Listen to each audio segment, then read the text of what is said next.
Chapter 7 Wonders of Light Part 2. Look at the picture of the spoon in the glass tumbler. It's perfectly normal and intact. When water is poured in the glass, the spoon looks distorted. Why does this happen? This happens because of the property of light called refraction. Refraction of light.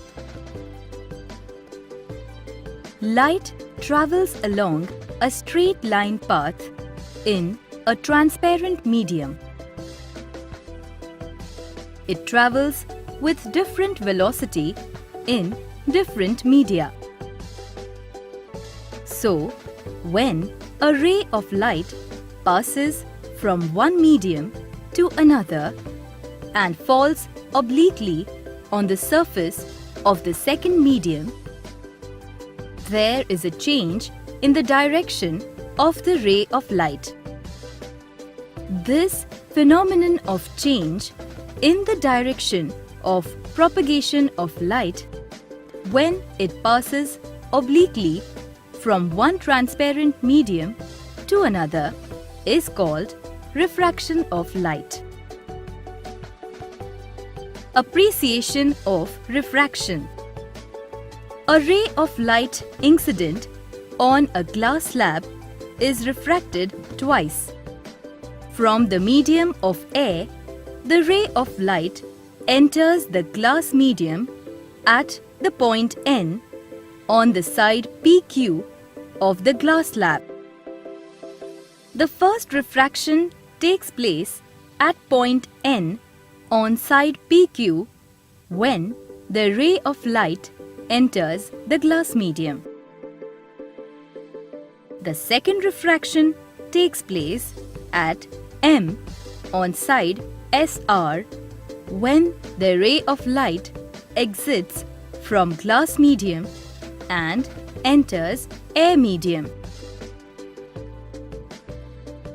The extent of change in the direction of the ray of light at the opposite parallel faces PQ and SR of the glass slab are equal but opposite.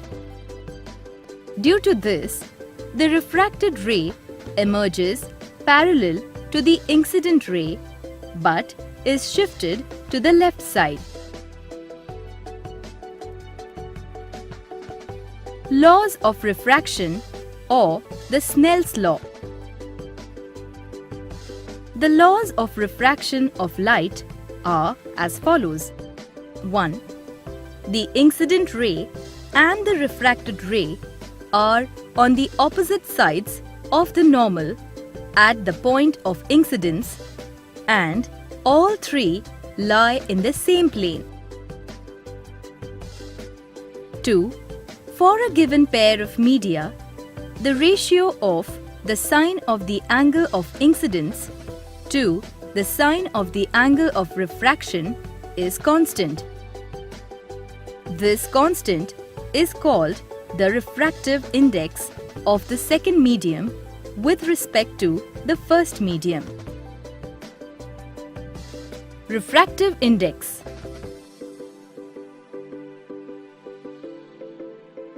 If I is the angle of incidence and R is the angle of refraction, then sin I upon sin R equals to constant.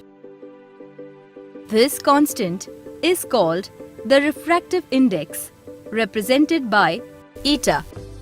It is the refractive index of the second medium with respect to the first medium and is denoted by 1 eta 2. Thus, 1 eta 2 equals to sin I upon sin R.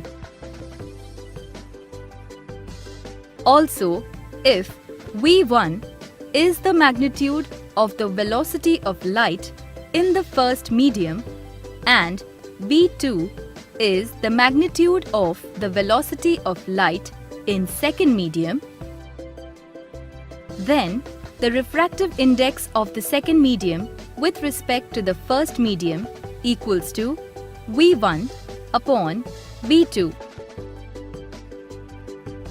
Similarly, the refractive index of the first medium with respect to the second medium is given by 2 eta 1 equals to V2 upon V1.